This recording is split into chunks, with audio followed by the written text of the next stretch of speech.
রফিক খুব গরিব মানুষ। একদিন বাজারে যাওয়ার পথে সে মাটিতে একটি মানিব্যাগ পেল।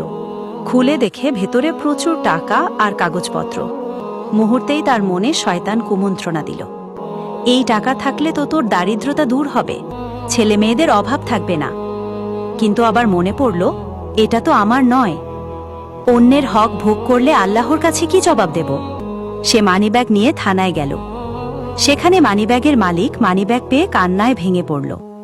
বলল, ভাই, আমার মেয়ের অপারেশনের জন্য এই টাকা তুলেছিলাম, হারালে বাঁচানো যেত না। রফিকের চোখে পানি চলে এলো। সে মনে মনে বলল, আল্লাহ, আমি দুনিয়ার অভাব মেনে নিলাম, কিন্তু হক নষ্ট করিনি। কয়েকদিন পর খবর এলো, ওই মানুষটি কৃতজ্ঞতা স্বরূপ রফিককে নিজের দোকানে চাকরি দিল।